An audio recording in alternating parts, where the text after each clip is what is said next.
Hello, everybody. Welcome to Developing Palates. This is the team review recap for the My Father El Centurion H-2K Connecticut Corona.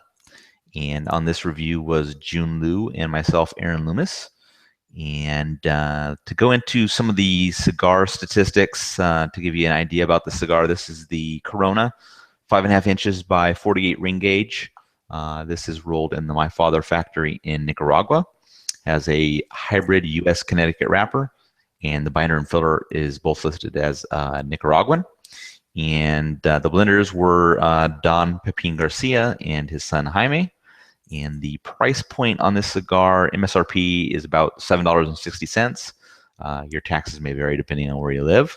And the cigar was released in July of 2015. So with that being all the stats, we will start chatting about our experience with the cigar, and that's going to start out with the pre-light experience. So Jiunn, you want to hop in on your experience with pre-light? Sure. First of all, Corona cigar, one of my all-time favorite Vitolas out there. So just amped to smoke a Vitola that I typically did quite a bit.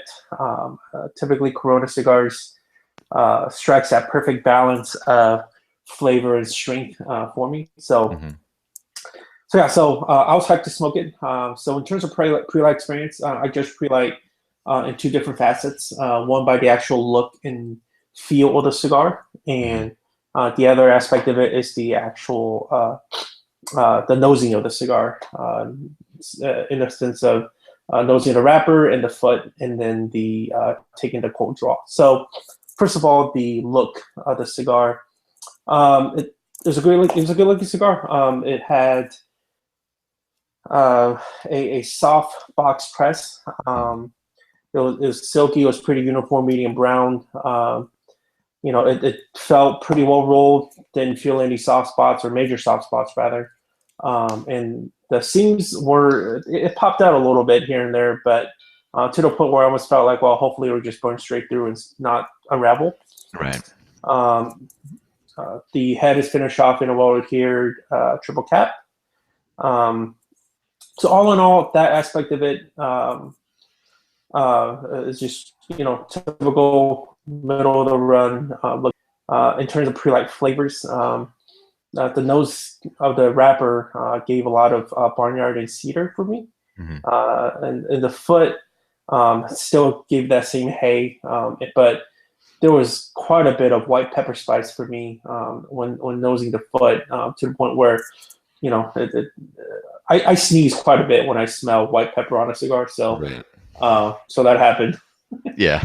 And the cold draw, I got gritty natural tobacco notes, and still that white pepper spice, but certainly less dominant than smelling the foot. Okay.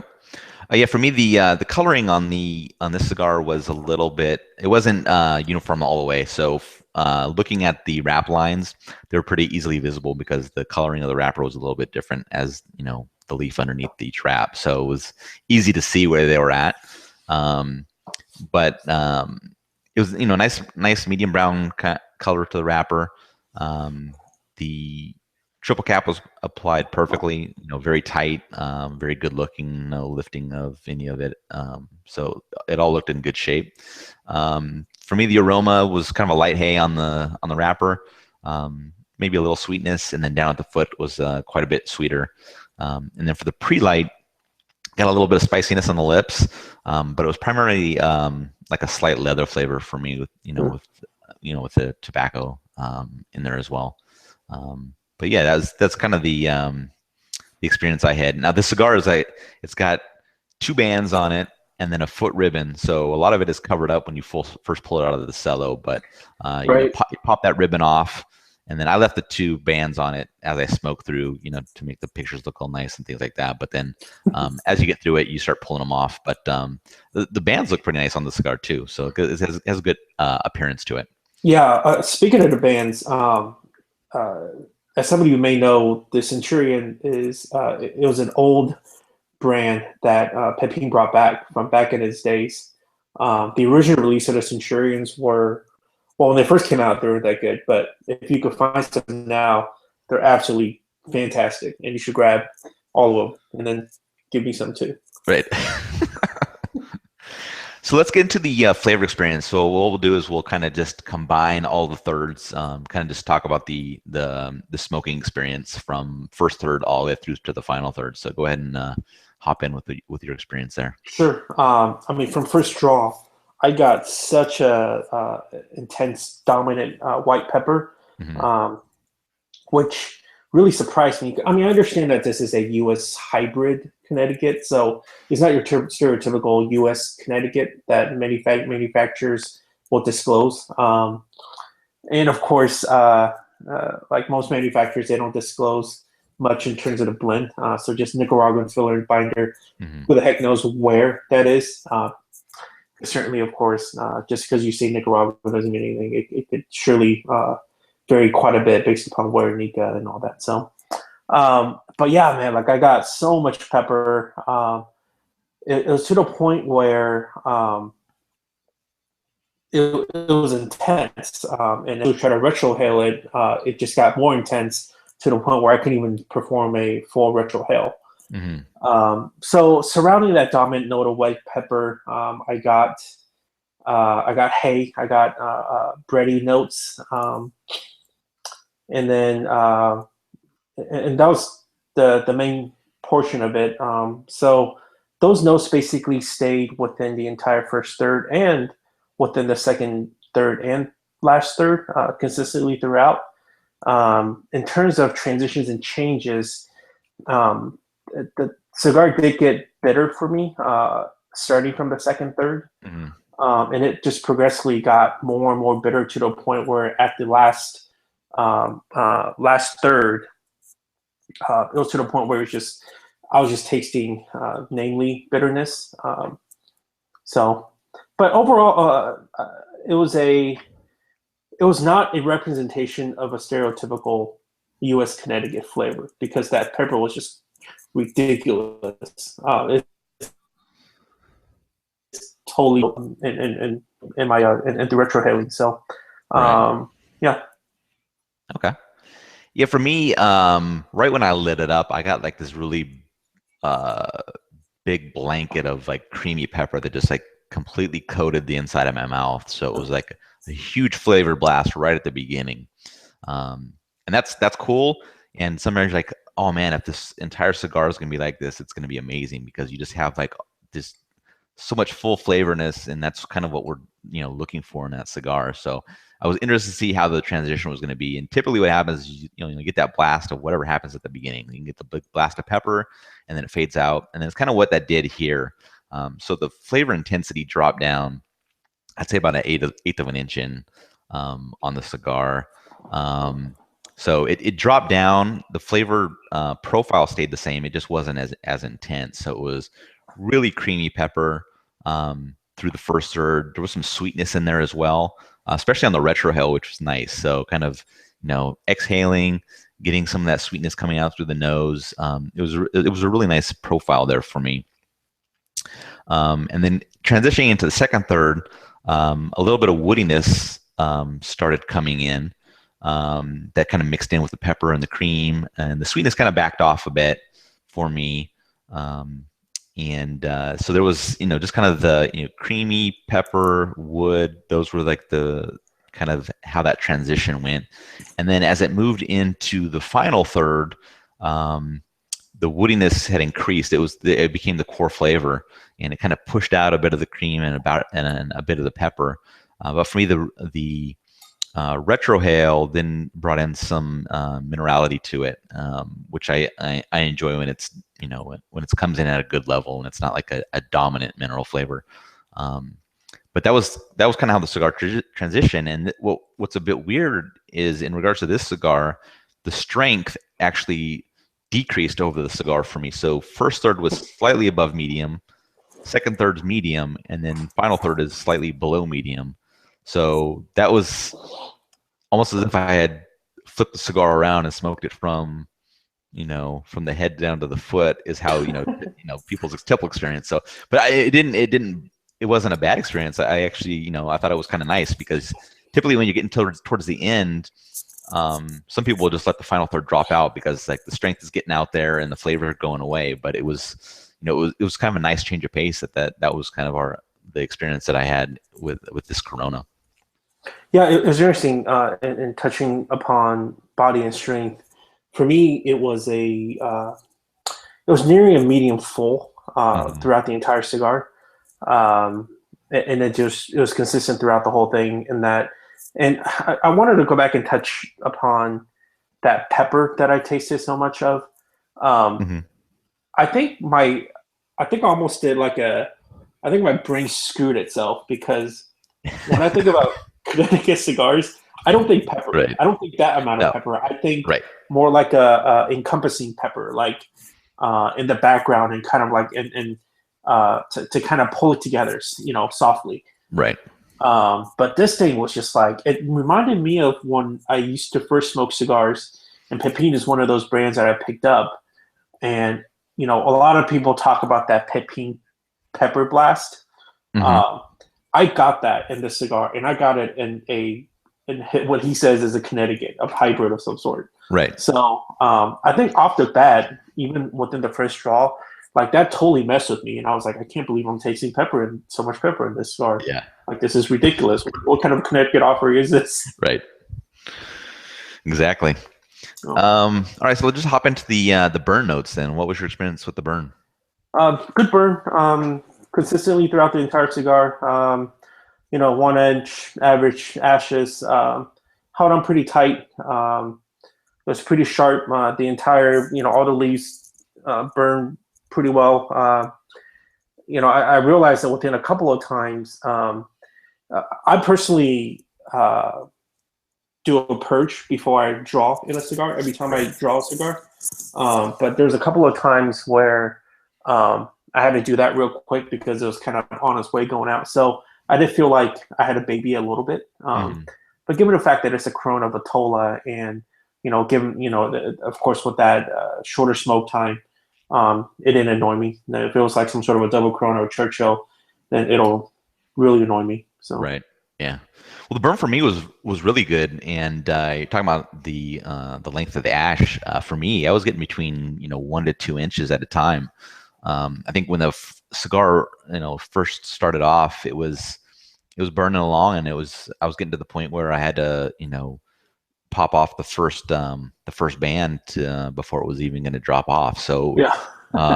for Corona, it was doing really well for kind of ash retention there, but no flakiness, no unexpected drops. You could always see when it was ready to go, and you could just do a real easy tap for it to go off into the ashtray, and then Yep. kind of on your way. Burn line was really good. Did not have to touch it up one bit, and the burn line always stayed on point. So there was Yeah. nothing that I had to do in regards to that. So that's always a plus when you don't have to pay any attention to making sure the cigar is burning along. Yeah. I will mention one thing is within the last third, um, I had about probably, I don't know, like an inch and a half or so left. And I still wanted to continuously smoke the cigar, but the cigar got pretty hot. Hmm. But the burn line was still, consistent. So, I think that is attributed to just perhaps the way it was, perhaps a little bit of a loose draw on it. I mean, we're getting to the next point, um, Right. but yeah. So that was, I felt like that's important to note that this is something that you want to pay attention to, and not just Right. power puff like there was some 6x60. Yeah. So go ahead and then talk about the draw because you're kind of getting into it now. Sure. There was a slightly loose straw for my liking, but the important part of that is the slightly loose straw didn't take away anything from the focus of getting the flavors out of the cigar. Hmm. So yeah, no real complaints. Okay. Yeah, for me the draw was a little tighter than I prefer. I mean, nothing excessive, but just I prefer a little bit of a resistance, but this was just kind of a little bit more than that. But other than that, it didn't have any effect on the cigar for me. It was it smoked well. I didn't have to work hard, or it didn't seem to affect any of the flavors. So pretty good experience for me. All right, so overall experience then, kind of taking everything into account. So pre-light, all the flavors through smoking it, burn, draw, everything else. Kind of, what was your experience with that? Sure. Just kind of going upon the pre-light. I thought the pre-light was average.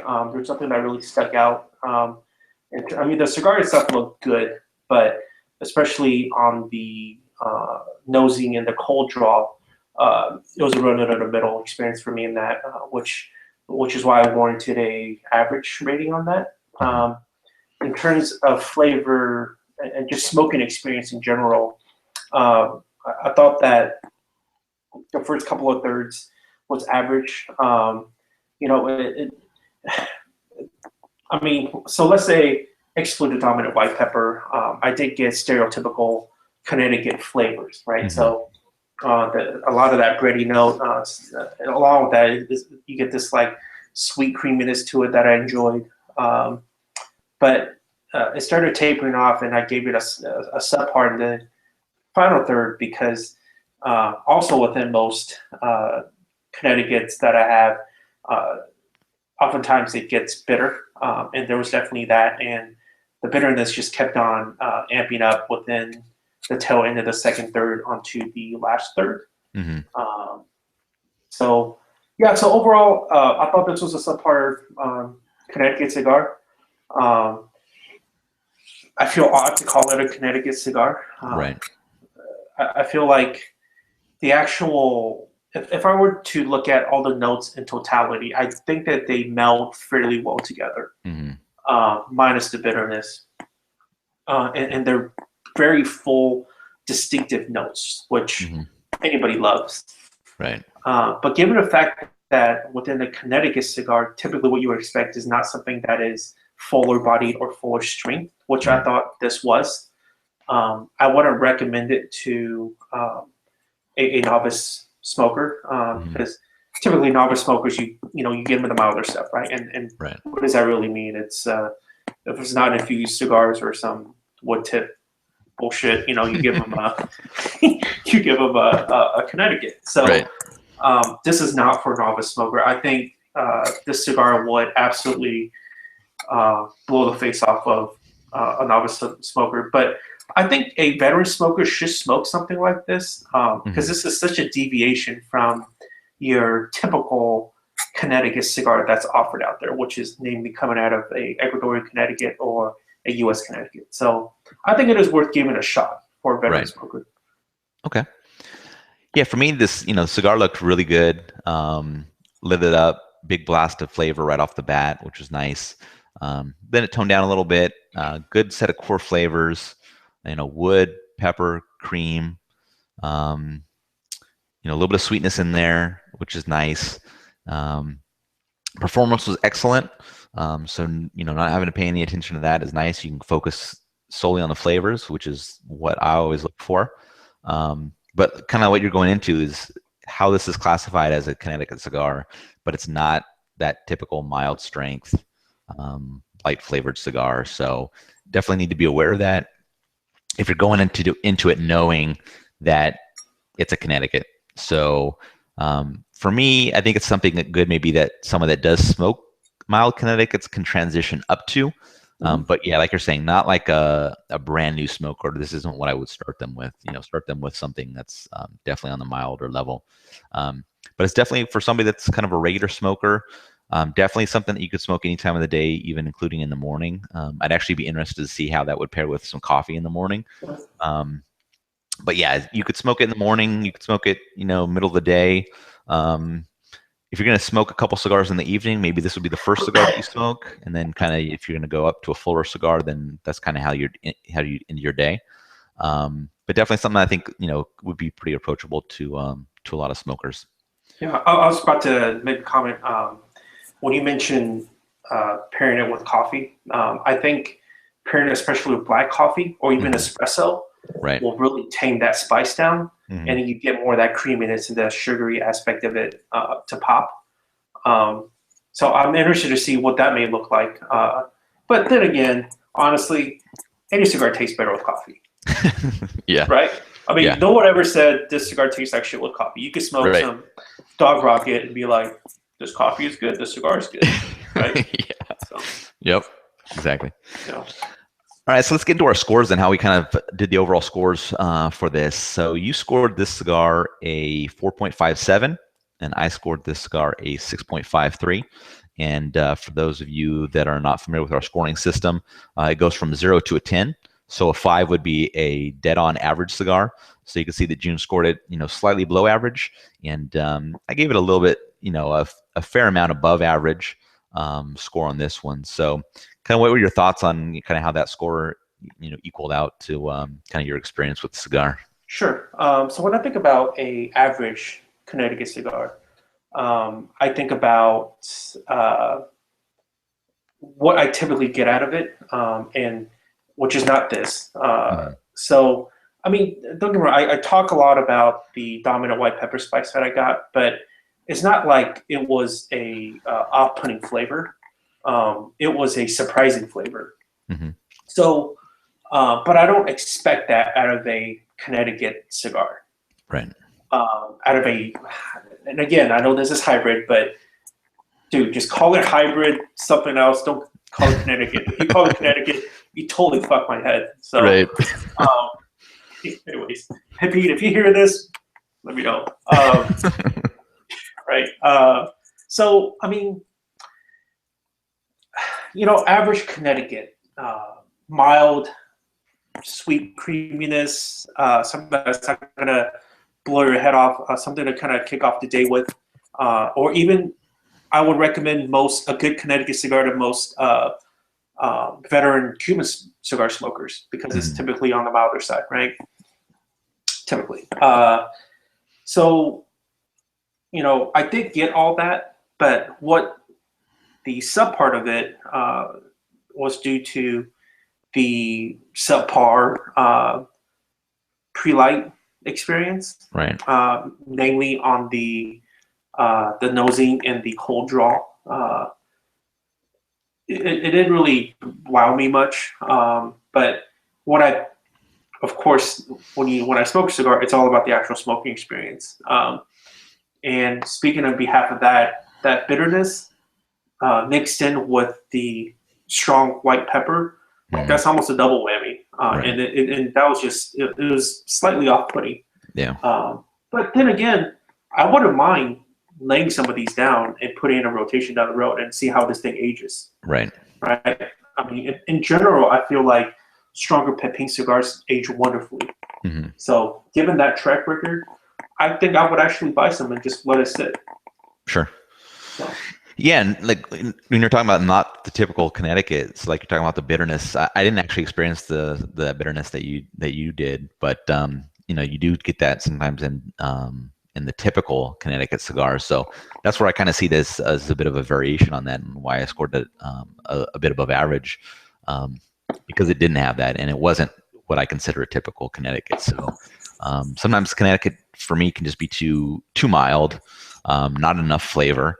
And I'm looking for, an enjoyable experience if I'm going to be dedicating an hour to 2 hours in a smoke. So that's why this gives me a little bit more than those typical Connecticut's. And not saying there aren't Connecticut's I don't enjoy, regular Connecticut's I don't enjoy, but this one's just got a little bit more to it. So, in recent years, some manufacturers have come out with some Connecticut's, and they're trying to say, oh, it's not your father's Connecticut, trying to tell you that there's going to be more to it. There's going to be more strength. There's going to be more flavor. It's going to be a different experience. I would say that this one could really, I guess, classify as that. It's not the typical Connecticut cigar, but definitely something that if you enjoy Connecticut's, give it a shot. See if it's something up your alley.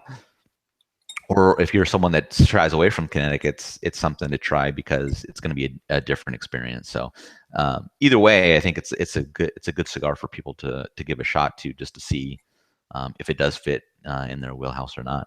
Yeah, no, I totally agree. It's very unique, and that itself should warrant a try. Yep. So. All right. Well, thanks everybody for joining us on the Developing Palates review recap for the My Father El Centurion H-2K Connecticut Corona. If you're just catching this on YouTube and haven't seen the full review on the website, hit us up, developingpalates.com. You can read the full review with our notes and scores. And we're looking forward to see you next time. Thanks for joining us. Thanks, guys.